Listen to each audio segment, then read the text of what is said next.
question traditionnelle à un patron de chaîne. Quelle nouveauté pour cette rentrée ?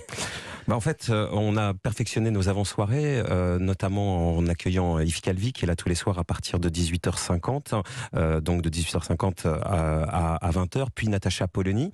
Avant ça, à l'heure du déjeuner, on accueille quelqu'un qui connaît bien la maison, Pascal Latour du Pin, qui fait une tranche d'informations un peu différente, assez conviviale, qui est assez différente de ce qu'on pouvait faire sur BFM TV. Et puis aussi, et peut-être pas surtout, mais aussi, moi je prends beaucoup de plaisir depuis la semaine dernière à retrouver Marshall et Truchot ensemble à 16h50.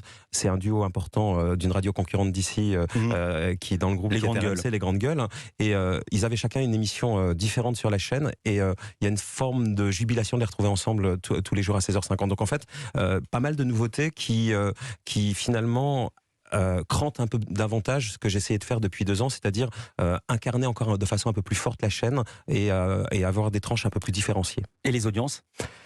On va pas se plaindre, on touche du bois, chaque jour est différent, mais on a fait une très bonne rentrée, on a fait une rentrée solide, forte, BFM est en forme, mais voilà, c'est le boulot d'une équipe entière. Vous êtes en tête sur la journée, vous n'êtes pas en tête tout le temps, il y a toujours CNews, pardon, je dis iTélé, c'est à l'ancienne, iTélé devenu CNews devant vous avec Éric Zemmour, moyenne de 600 000 téléspectateurs contre seulement 300 000, la moitié pour Yves Calvi.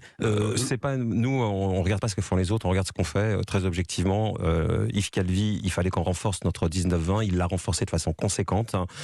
Aujourd'hui, on a un 19-20 vous regardez solide. quand même un peu ce que font les autres. Pascal Pro qui bouteille des croupières avec un débat. Vous avez placé Natacha Polony qui fait une émission de débat. Ça ressemble beaucoup, non ? Alors, vous n'avez pas dû regarder si vous trouvez que ça ressemble. Ça ressemble pas du tout, même, d'une certaine manière. Non, en fait, évidemment, globalement, on regarde ce que font les autres. Autrement, ça serait une erreur professionnelle de pas.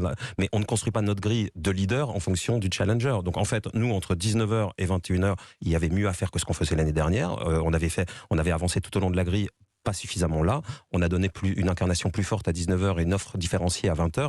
Et ça marche, mais aujourd'hui, on ne challenge pas CNews. Aujourd'hui, on est très largement devant et on perfectionne les tranches qui doivent l'être, et notamment ce 19-21. Mais peut-être que demain, Éric Zemmour n'occupera plus le 19-20 de CNews. S'il se présente à la présidentielle, justement, ça serait une bénédiction pour vous. C'est pas notre sujet, très objectivement. Notre sujet, c'est de faire la meilleure émission possible à 19h avec Yves Calvi. Dernière